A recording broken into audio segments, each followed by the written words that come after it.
Hello दोस्तों, आपका बहुत बहुत स्वागत है। दोस्तों, आज के वीडियो में आप जानने वाले हैं खेती के लिए सोलर पंप का चयन किस प्रकार करना चाहिए, कितने एचपी की मोटर होना चाहिए, कितना मीटर का हेड होना चाहिए, उसके बाद में सोलर पैनल कौन सा होना चाहिए, कंट्रोलर कौन सा होना चाहिए, रस्सा, केबल, पाइप और कितना गहराई वाले बोरवेल या कुआं के लिए कितने एचपी का सोलर पंप खरीदना चाहिए।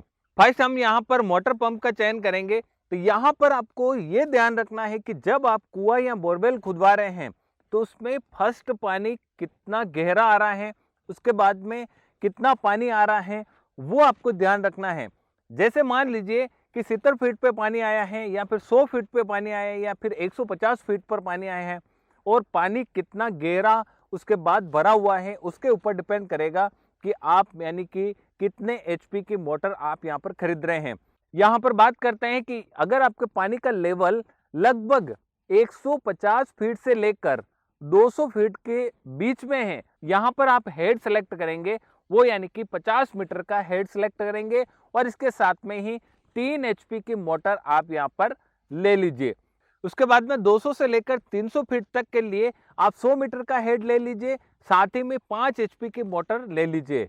नेक्स्ट, अगर 300 से प्लस अगर पानी का लेवल है यानी कि 400 फीट है या 500 फीट है या 600 फीट है, कई सारे लोग ऐसे बोलते हैं कि 700 फीट से भी का क्या सोलर पैनल से पानी बाहर निकाल सकते हैं क्या? हाँ, निकाल तो सकते हैं, लेकिन उसके लिए जो पंप है उसका जो हेड है वो यानी कि ज़्यादा गहराई वाला होना चाहिए, 150 मीटर से भी ज़्यादा होना चाहिए, 300 से अगर ज़्यादा है तो। और यहाँ पर जो मोटर है वो 7.5 एचपी या 10 एचपी या 15 एचपी या 20 एचपी तक यानी कि हाई कैपेसिटी के मोटर का सिलेक्ट करना होता है। नेक्स्ट, यहाँ पर बात आती है कि हमें जो मोटर खरीदनी है वो सोलर मोटर खरीदनी है या फिर इलेक्ट्रिक मोटर खरीदनी है। तो इलेक्ट्रिक मोटर की बात करें तो आप सब जानते हैं कि जो रेगुलर आप कुएं में या फिर बोरवेल में यूज करते आ रहे हैं, जिसको चलाने के लिए ग्रिड का उपयोग किया जाता है, वो इलेक्ट्रिक मोटर है। लेकिन यहाँ पर सोलर मोटर जो होते हैं वो कम एम्पियर पर रन करती हैं, साथ ही में यहाँ पर सूरज की रोशनी पड़ती है और सोलर पैनल जितनी बिजली बनाते हैं उसके लेवल के हिसाब से वो पानी का फ्लो दे देती हैं। और यहाँ पर आजकल तो हाइब्रिड मोटर भी आपको देखने को मिल जाएगा मार्केट में, जो यानी कि सोलर से भी चला सकते हैं, साथ ही में आप ग्रिड से भी उसे चला सकते हैं। यानी कि दिन में अगर आप सोलर से चला रहे हैं तो रात को आप ग्रिड पर भी उसे चला सकते हैं। लेकिन यहाँ पर आप इलेक्ट्रिक मोटर खरीद रहे हैं और उसके साथ में आप सोलर लगा रहे हैं ऊपर, तो आपकी सबसे बड़ी बेवकूफ़ी होगी, क्योंकि जो पानी का फ्लो है वो बहुत कम होगा। जहां पर मोटर यानी कि सुबह में 7 बजे चल रही है वो 10 बजे 11 बजे चालू होगी और उसके बाद में जहां पर 6 बजे तक चलती है वो यानी कि 3 से 4 बजे ही पानी देना बंद कर देगी। इसलिए आप यानी कि इलेक्ट्रिक मोटर न खरीदे, सबसे बढ़िया सोलर मोटर आपको खरीदनी चाहिए। नेक्स्ट, सोलर पैनल की बात करते हैं कि कितने एचपी के लिए कितने सोलर पैनल खरीदने चाहिए, साथ ही में कौन सी टेक्नोलॉजी आपके लिए बेहतर है। यहाँ पर अगर टेक्नोलॉजी की बात करते हैं तो मार्केट में कई सारी टेक्नोलॉजी है, पॉलीक्रिस्टलाइन है, मोनोपार्क है, हाफ कट है, उसके बाद में बाईफेशियल जो यानी कि दोनों तरफ से बिजली बनाती है। लेकिन जो ग्रामीण क्षेत्रों में आप देखेंगे तो यहाँ पर पॉलीक्रिस्टलाइन के सोलर पैनल सबसे ज्यादा उपयोग में लेते हैं, क्योंकि पॉलीक्रिस्टलाइन के जो सोलर पैनल हैं वो कम प्राइस में आपको उपलब्ध हो जाते हैं। साथ ही में अगर आप मोनोपार्क खरीदना चाहते हैं या फिर हाफ कट खरीदना चाहते हैं या फिर बाईफेशियल खरीदना चाहते हैं तो वो थोड़ा सा कॉस्टली पड़ता है। यहाँ पर खेतों में जो यूज करते हैं वो ज्यादातर पॉली, मोनो और हाफ कट ही यूज करते हैं। बाईफेशियल बहुत ही कम लोग यूज करते हैं, न के बराबर यूज करते हैं। अब यहाँ पर कितने एचपी के लिए कितने सोलर पैनल होने चाहिए, तो एक आपको फॉर्मूला याद रखना है कि 1 एचपी के लिए 1 किलोवाट सोलर पैनल होना चाहिए, यानी कि 3 एचपी के लिए 3 किलोवाट, 5 एचपी के लिए 5 किलोवाट, 7.5 एचपी के लिए 7.5 किलोवाट सोलर पैनल आपको खरीदना होता है। लेकिन आपको एक और ध्यान रखना है यहाँ पर कि अगर आप इलेक्ट्रिक मोटर पर आप सोलर पैनल लगा रहे हैं तो यहाँ पर आपको 20% सोलर पैनल आपको ज्यादा खरीदना है, इससे आपको परफॉर्मेंस और ज्यादा देखने को मिल जाती है। नेक्स्ट, कंट्रोलर कौन सा खरीदना चाहिए, तो कंट्रोलर डिपेंड करता है कि आपने मोटर कौन सी खरीदी है, इलेक्ट्रिक मोटर खरीदी है या फिर सोलर मोटर खरीदी है। अगर आपने सोलर मोटर खरीदी है तो नॉर्मल कंट्रोलर ही खरीदना होता है जो मोटर के साथ में ही आता है। जैसा कि आप देख रहे हैं कि मेरे खेत पर यहाँ पर शक्ति का ही पंप है और शक्ति की मोटर है और शक्ति का ही कंट्रोलर लगा हुआ है। और ये जो कंट्रोलर है यानी कि रिमोट मॉनिटरिंग सिस्टम के साथ में है, कहीं पर काम करता है और कहीं पर नहीं करता है। नहीं करने का कारण ये होता है कि जहाँ पर नेटवर्क प्रॉपर नहीं मिलते हैं तो वहाँ पर ये नहीं करता है, लेकिन ब्लूटूथ से आप इजीली इसे कनेक्ट कर सकते हैं। अगर आप यहाँ पर नेटवर्क से कनेक्ट करते हैं, कितने भी दूरी पर हो आप आसानी से आप मोटर को चालू कर सकते हैं और बंद कर सकते हैं। अगर आपने इलेक्ट्रिक मोटर खरीदी है तो फिर आपको कौन सा कंट्रोलर खरीदना होता है, तो यहाँ पर आपको VFD खरीदनी होती है। और VFD का मतलब होता है वेरिएबल फ्रीक्वेंसी ड्राइव।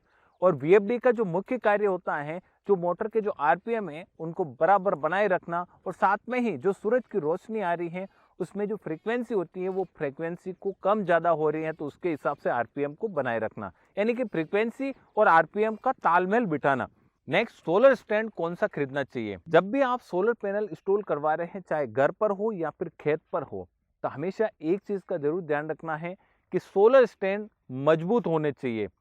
यानी कि आप देखते हैं कि जो पेड़ होते हैं, पेड़ की जड़ें अगर मजबूत नहीं हैं तो हवा के साथ वो गिर जाते हैं। तो इसी तरह सोलर स्टैंड जो बनाते हैं, यानी कि स्ट्रक्चर बनाते हैं, उसका सबसे पहले पार्टीशन बनाना चाहिए।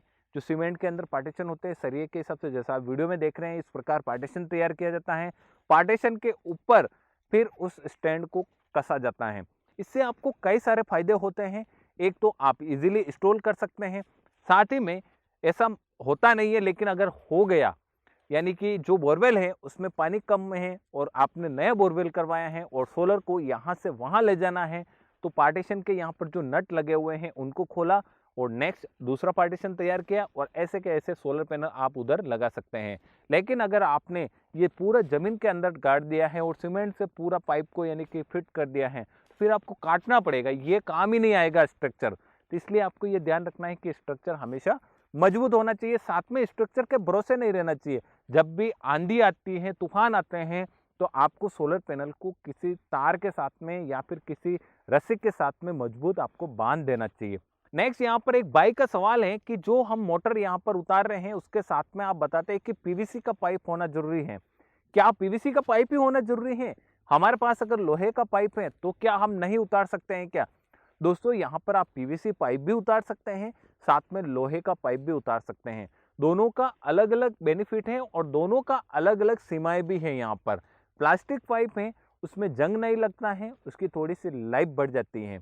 लोहे का पाइप है, उसको अगर डालते हैं तो उसकी जो सीमाएं हैं थोड़ी सी हो जाती है, जंग लग जाता है, लेकिन उसमें काफ़ी ज़्यादा मजबूती भी रहती है कि अगर जैसे आपको बोरवेल धंसने की शिकायत आती है, अगर वापस निकालना है तो आसानी से निकल जाता है। लेकिन अगर PVC पाइप आपने डाल रखे हैं तो कहीं मोटर फंसने के बाद अगर आप उसको खींचेंगे तो वो पाइप टूट गया तो आपकी मोटर अंदर रह जाती है। यहाँ पर एक भाई का और सवाल था कि 3 HP के लिए यहाँ पर पाइप जो है वो कितने इंच का पाइप होना चाहिए। तो 3 HP के लिए आप 1.5 इंच का सेलेक्ट कर लीजिए, काफ़ी अच्छा है। उसके बाद में अगर आप 5 HP का ले रहे हैं तो फिर यहाँ पर 2.5 इंची का लीजिए, सीधा 2 नहीं 2.5 इंची का लीजिए।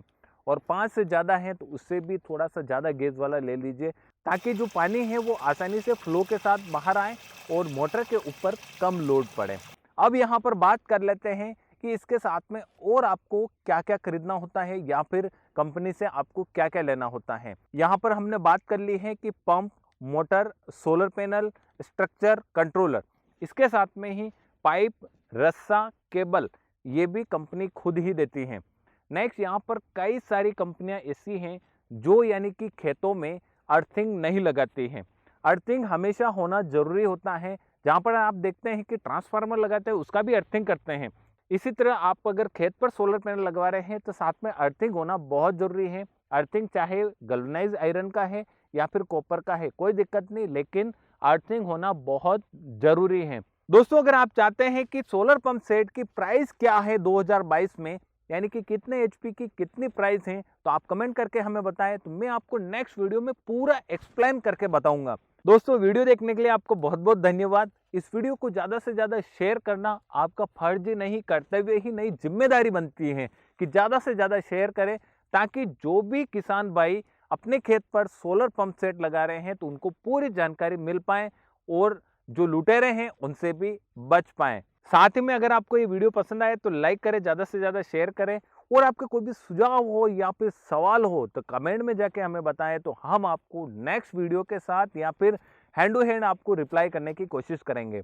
चैनल पर नए हैं तो सब्सक्राइब करना न भूलें, साथ में घंटे का निशान जरूर दबाना, क्योंकि आने वाले वीडियो आप सबसे पहले देख सकते हैं। मिलते हैं अगले वीडियो के साथ, तब तक के लिए जय जवान, जय किसान, जय सिया राम।